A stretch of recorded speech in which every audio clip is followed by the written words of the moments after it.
Good evening, everyone.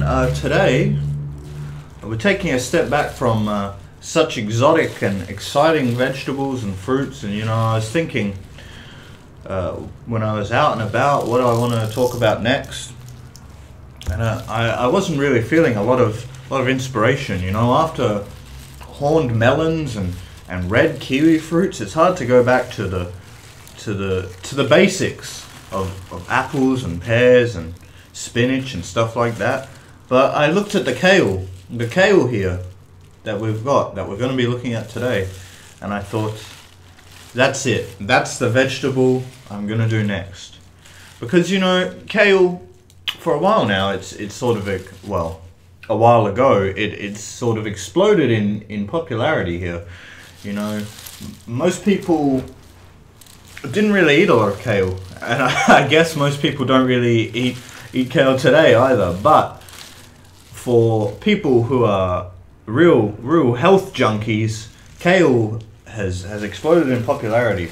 And 100 years ago, though I can't remember that far back, kale wasn't really eaten, and it was grown more ornamentally, more for visual aesthetics. And you can still see that sometimes if you go to botanic displays. Kale is grown still ornamentally, looks very pretty. It's still edible, but perhaps not as nice, though we'll get into that a bit later. As opposed to what we see today, when we can go into stores and get kale, because even 5 years ago I don't really remember seeing kale at all in supermarkets. Wasn't popular. And today, still, though it has exploded in popularity, it's gained a reputation for being the best vegetable that you can possibly buy or eat.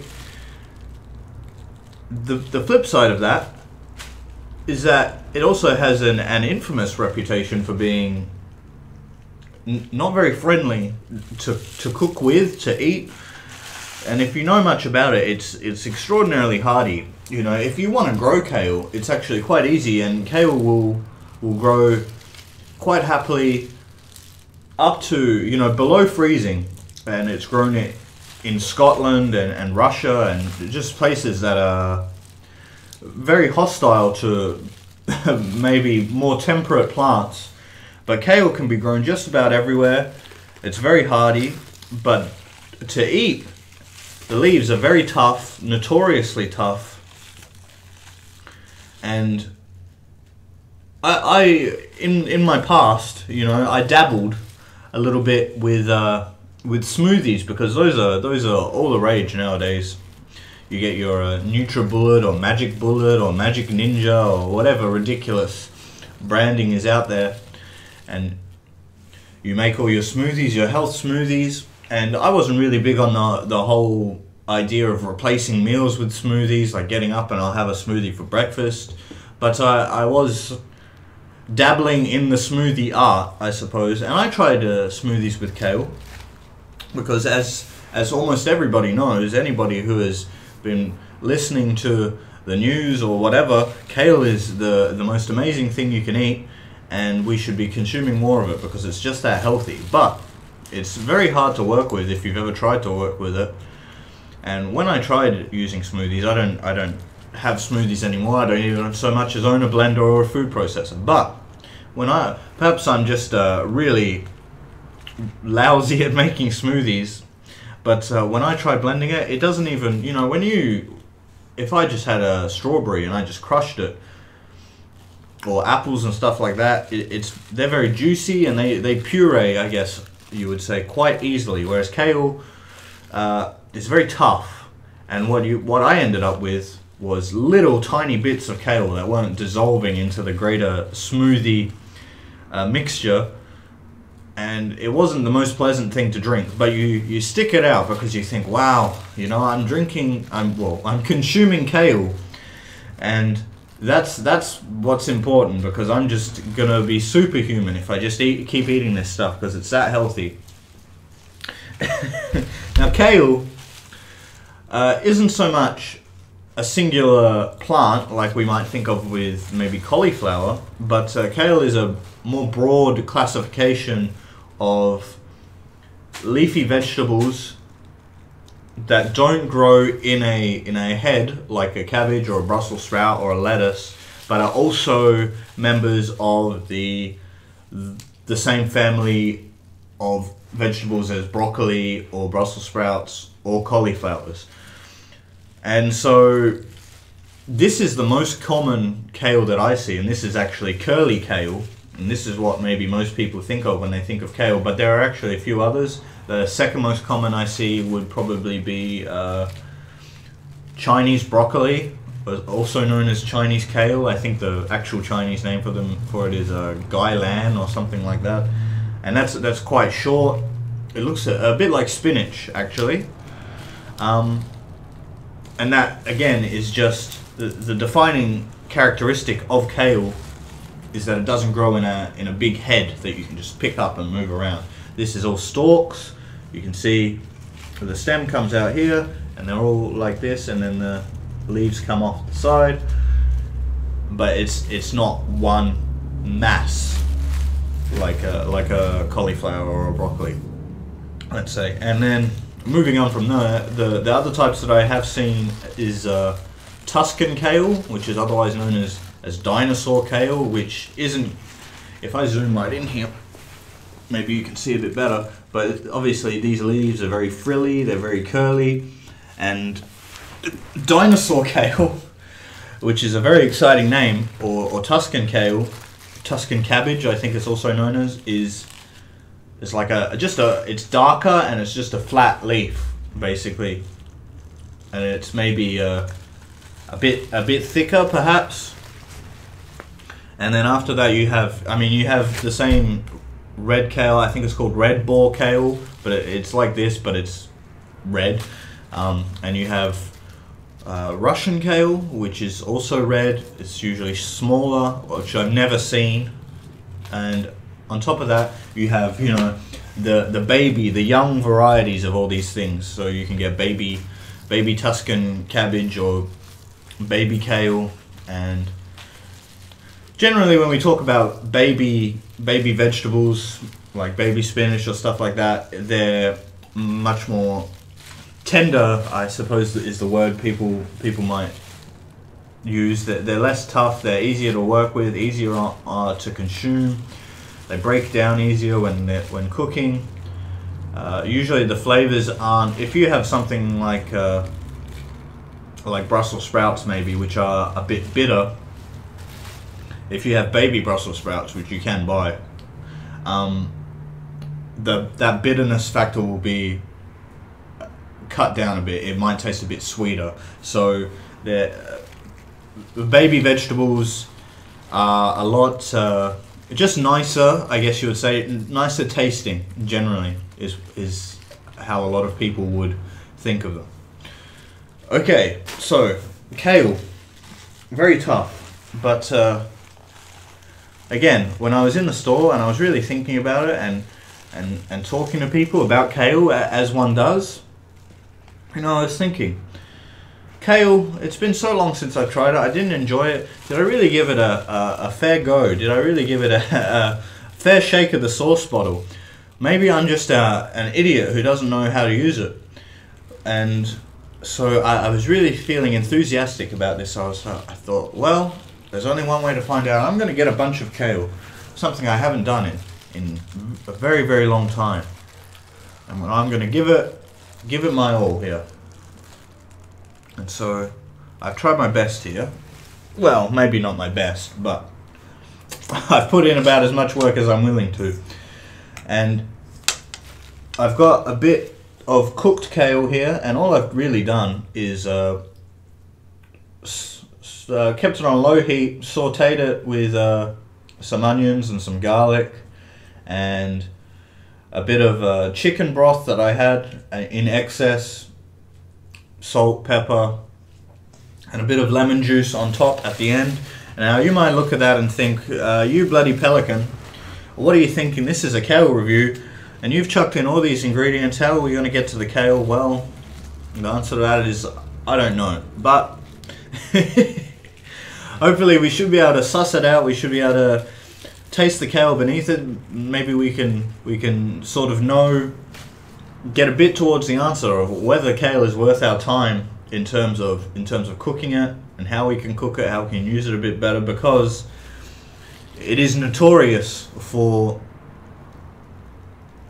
being a vegetable that is so good for you, but is also so difficult to incorporate into your diet in a way that is actually makes it nice to eat. And you know, for some people that's fine. For me, I don't really eat food for it to taste good, which I've said before, and sounds very strange to say, but I'm more interested in food as a way to get nutrients, minerals, the calories that I need. And so perhaps for me, kale isn't so outrageous, but for other people, I can definitely understand not wanting to put so much work into a vegetable. You know, when I eat a lot of spinach, I don't have to do anything to that. I can just eat it raw. And we're gonna dive straight into the taste testing here, but I'm gonna give it a go eating it raw. I'm not sure how well this is gonna go, but hopefully we should do all right here.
Look, I think kale has a very maligned reputation. It's had a rough time because in its explosion in popularity with its supposed health benefits, people have probably gone out and they've bought a bunch of kale for themselves, and they thought, righto, what's all this kale about? I'm going to give it a go, see how we go. And then they try it and they thought, wow, that was bloody awful.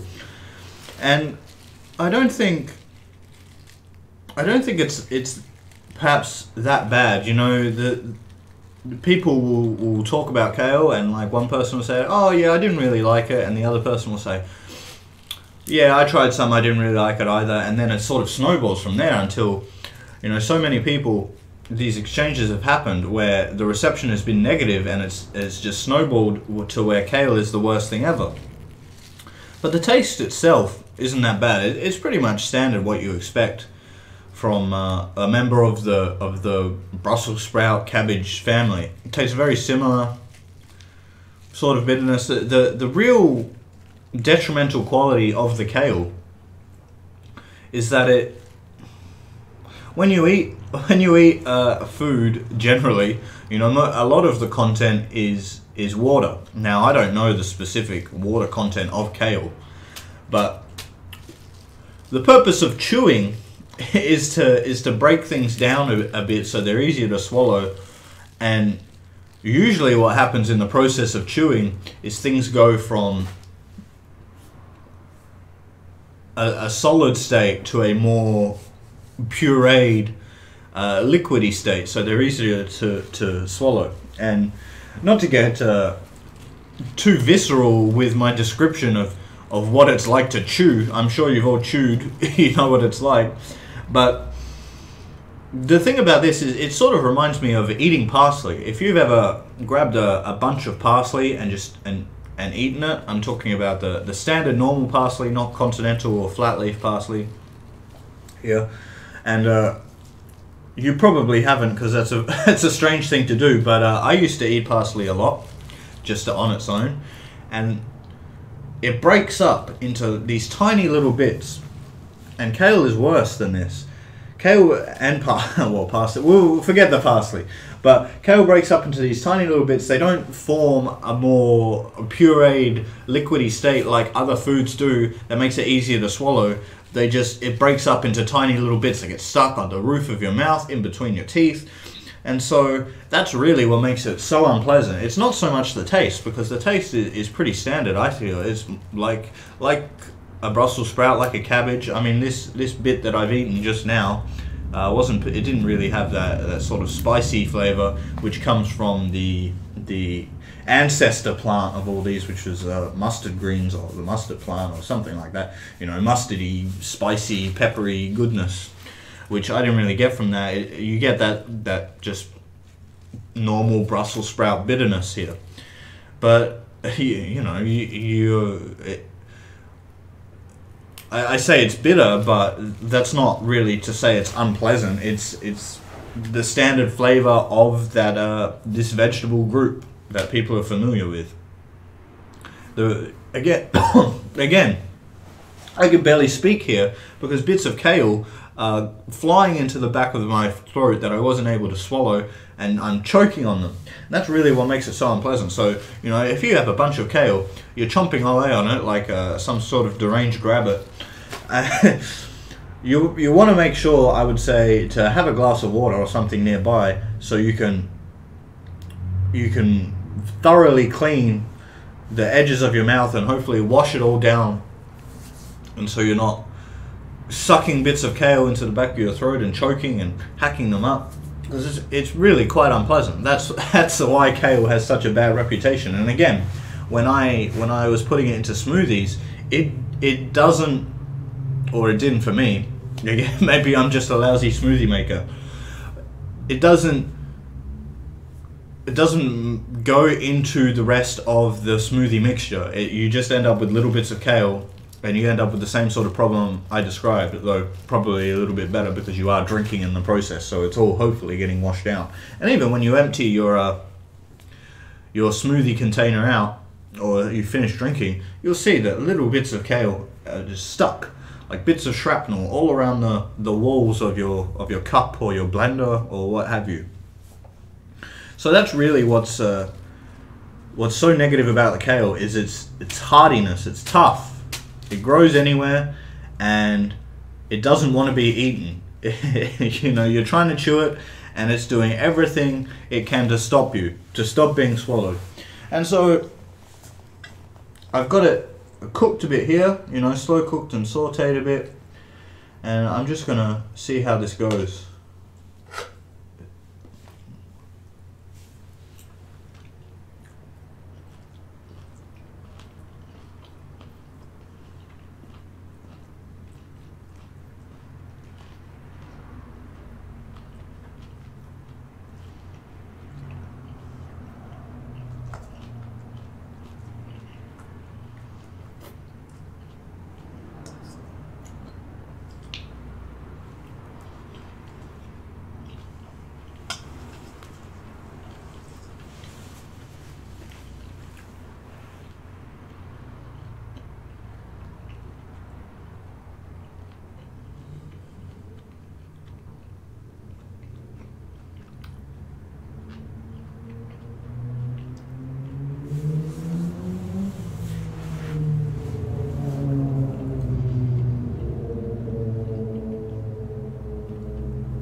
I don't really have a lot to say here, because it's sort of much the same. I mean, the cooking process has broken it down a bit. I don't have so much bits of kale stuck all around my mouth here. You know, obviously that's kind of the point, at least to some degree, of the cooking of cooking things, is to break them down to make them easier to chew, to swallow, to digest. And that's, you know, stock standard. That's what's happened here. And I didn't really cook it that much. I cooked it on low heat, and I cooked it for a while, but in terms of some things that I've seen, I mean, you can see that it's still green here.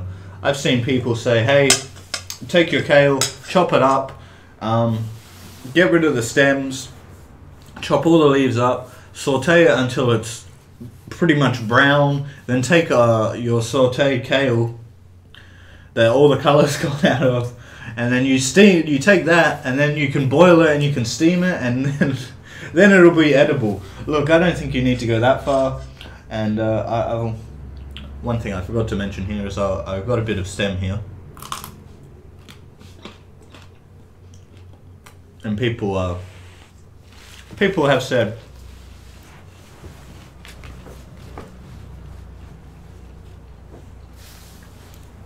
not to eat the stem, but I don't think that's really completely true. People have funny ideas about stems. I don't think you can do much with cauliflower leaves, for example. There are some things you can do cooking wise with them, but you might see when you go to your store, people might get angry. People will snap off the stems of broccoli because they just want the florets, they just want the head on the end, because that's what they think of as the cooking part of the broccoli, the edible part. But really, there's nothing really wrong with the stems themselves. In terms of broccoli, I mean, this isn't a broccoli review, but in terms of broccoli, you just need to cook the stems a bit longer. They're still completely edible. They have the same sort of flavor, if not more so. You know, you really get the stem, I guess, is condensed kale leaves. Not literally, but that's how it tastes. You know, it's very, very fibrous, and you get much more of that flavor, that kale flavor, that cabbage flavor, Brussels sprouts flavor in the stem in just a small bite than you get really so much with the leaves. It's a much more condensed hit. And again, I don't want to, when I buy a bunch of kale, and again, here's my half bunch, or however much I have here. If I buy a bunch of kale, I take it home, and then I think, right, I'm going to cook with this. And so I go online and I Google a recipe or something.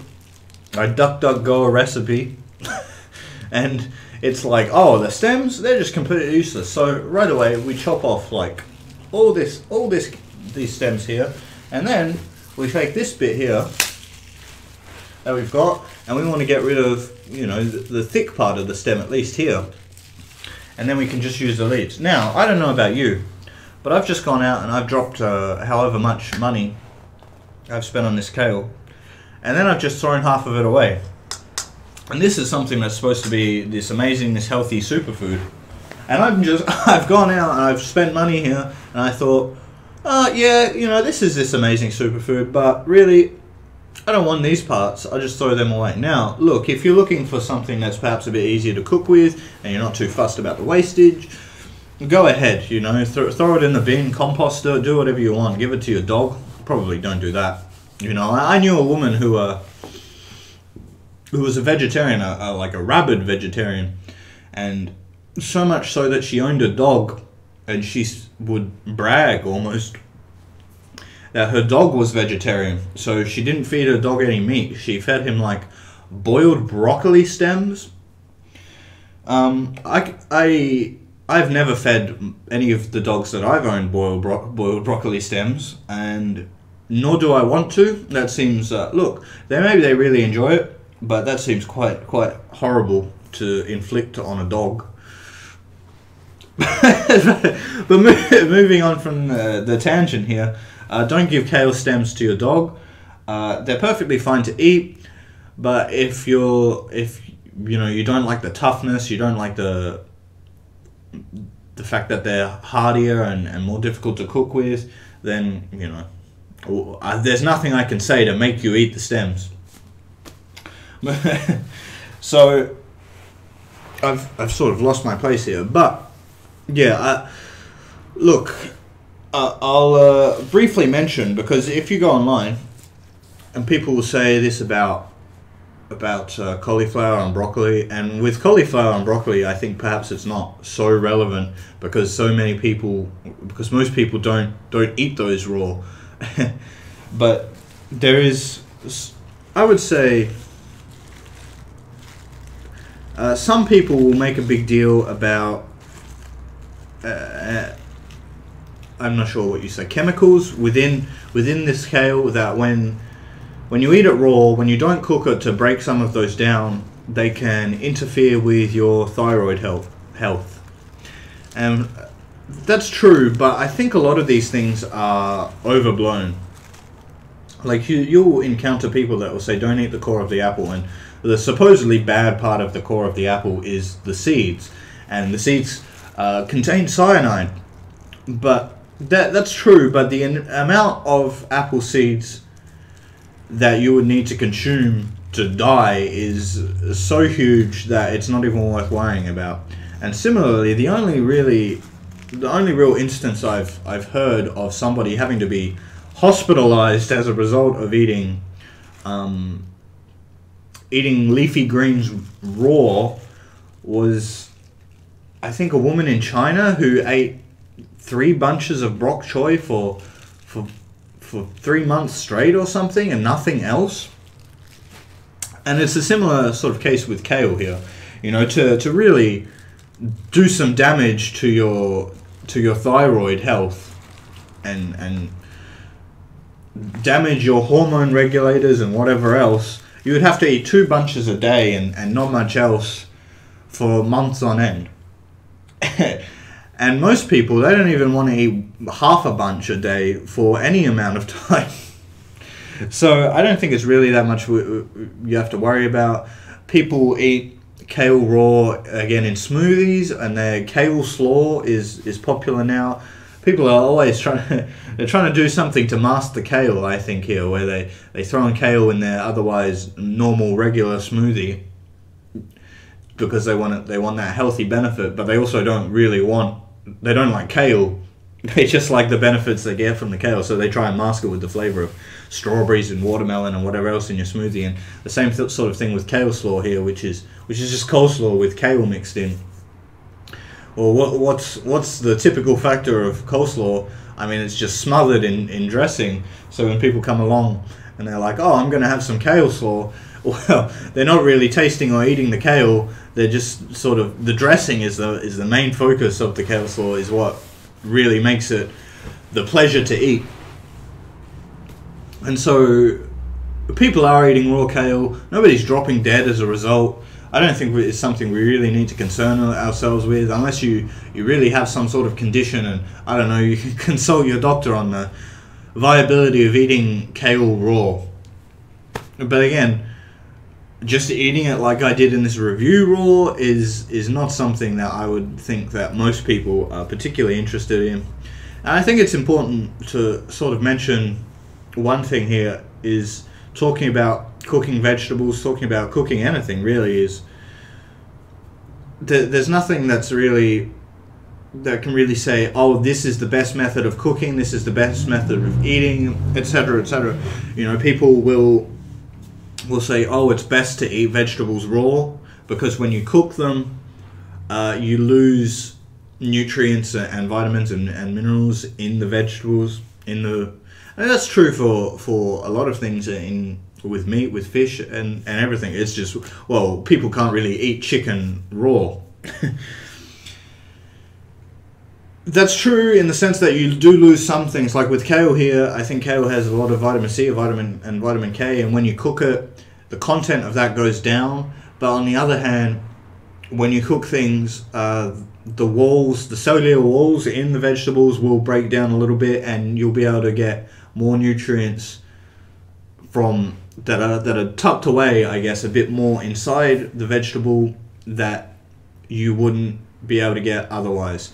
And the reason I bring this up now is kale is, again, one of the few vegetables that people will eat, well, maybe not the few vegetables, but one of a group of vegetables that people will eat raw or cooked. Again, people don't really eat cauliflower raw.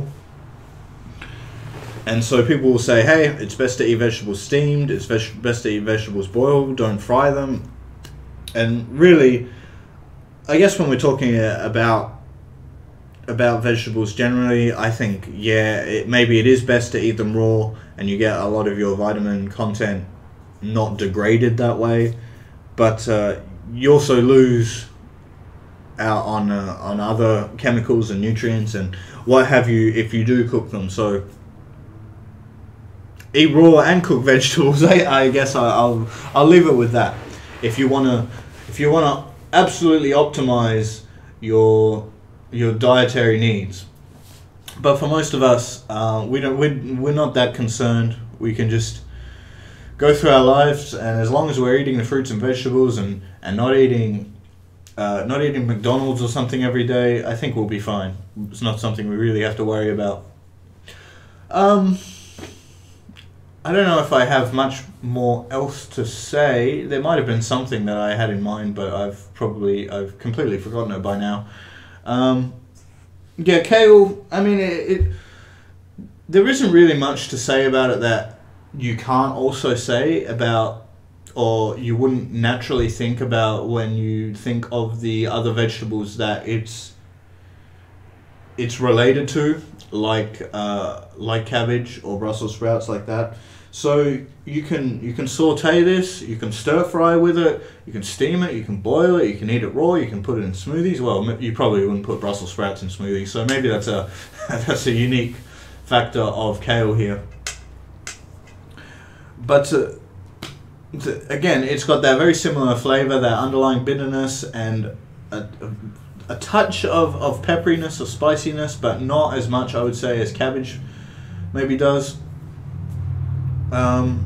In terms of how healthy is this a gimmick? You know, kale is obviously a superfood, and we can go up and we can say, oh, we have the I'm not sure on the specific term here, but there's an index of foods, and it rates how nutrient dense they are versus how many calories they have. And kale and I think watercress score like right at the top. They've got a perfect score. So, you know, for 100 grams of kale, you're getting more nutrient content than anything else, supposedly, because kale is very low in calories, and well, leafy greens generally are quite low in calories.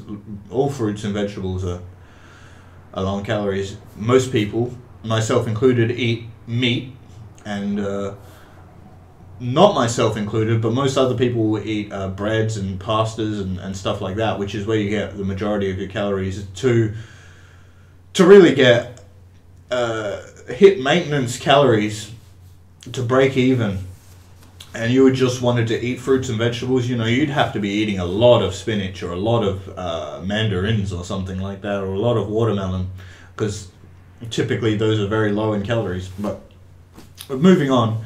And look, it's completely true that kale is very good for you. It's got huge amounts of vitamin A and vitamin K, and it's got good fiber content, and I think iron as well, and folate, and all these things. And the list is almost too long to go on with.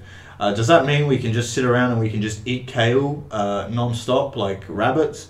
Well, probably not, but if you were to take all your leafy vegetables, let's say, that you usually eat, and replace them with kale, would you be healthier? I mean, maybe. There's diminishing returns here. Like, if you're already a healthy person and you go out and you buy a bunch of kale and eat half a bunch of kale extra every day, how much healthier are you really going to be? Well, that's sort of up to debate.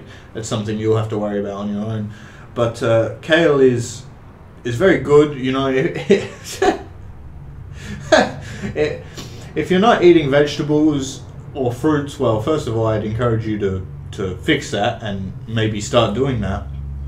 Because, look, I think if there was a period of time where I was eating just not very well at all, and I had no fruits and vegetables to speak of when it's week to week, and you know, I didn't feel good at all. And there are obviously, and when I say I didn't feel good, I mean I wasn't in a good place mentally, and you don't feel in a good place physically either. You might feel lethargic, or you might be weaker. You get tired easier. And so this isn't really related to kale, but it's just better to eat fruits and vegetables if you're not. But if you can eat kale and it's not too atrocious to you, it's not something you just think, wow, that's vile, I don't want to touch that stuff, by all means go out and grab some, because it is healthy for you and it's good for you and it's beautiful, and all the sorts of, a lot of anyway, kale and collard greens and watercress, I think, are the three big ones that are all right up there in how nutrient dense they are. So again, the notion that they're bad for you isn't some media thing that they've trumped up and it's just a total lie. It is good for you. So if you're really into healthy stuff and you're not eating kale and maybe you want to start, I think it has almost been unfairly maligned, because while it is very hardy and very tough and very difficult to work with, as opposed to maybe baby spinach or cabbage even, which is not so tough and breaks down a bit easier when you eat it. If you're willing to, you know, put 10 minutes work in to cook it, to blend it, to even just if you take it, this is what I've seen recommended, if you take it and as you're washing it, as people tend to do when they buy vegetables, and you just massage it and rub it a bit and maybe roll it between your hands, that will break it down a bit easier and make it a bit easier to work with. There's not really much more for me to say. I'm repeating myself here. It's a perfectly valid vegetable to eat. I don't think it tastes bad is the main thing. I guess I've sort of investigated for myself, not just for you watching, but for myself here, who has not really had kale in quite some time. It doesn't taste particularly bad. It doesn't taste any different than, well, it obviously tastes different, but it doesn't taste drastically different than other vegetables like cabbage. So it can just be a bit difficult to work with. But if you steam it, if you boil it, if you saute with it, people have recommended putting it in burgers. I don't know if I'd go that far, but look, feel free to go out and try it, because it's very good for you. And I don't know how much I will be eating on a day-to-day basis, but if nothing else, this review, in the process of making this kale, this review has sort of changed my opinion a little bit, because it's easy to hear so many bad things about kale that you can just be driven off and think, wow, I don't want to touch this stuff. But if you keep an open mind and you want to be a bit healthier, feel free to go out and grab some, because I think that in the process of making this review, in making this, I think, well, you know, kale, perhaps I was wrong. Perhaps it's not so bad. Not perhaps. I know that I was wrong. That I was a closed-minded idiot that had no idea what he was talking about. But right now, I'm feeling the kale. I'm going to enjoy the rest of this kale after this video is over. And if I encourage just one person to go out and grab some kale, you know, so be it. I don't know if I'd rate it that highly, though. It's not very nice to eat, but it's not bad. I don't know. Look, I'll give it an 8 out of 10, just because I think the fact that even though it can be unpleasant to eat, especially raw, especially if you just grab a bunch. Look, if you do buy kale, don't just grab a bunch and eat it like this. Try and do something with it, I think is the main point to take away, because if you don't, it's not particularly pleasant. But this was an eye-opening experience for me. I think it was pretty enjoyable once I cooked it, and I have the satisfaction knowing that I'm just going to wake up tomorrow and I'm going to feel $1 million because I've eaten kale. Have a wonderful day.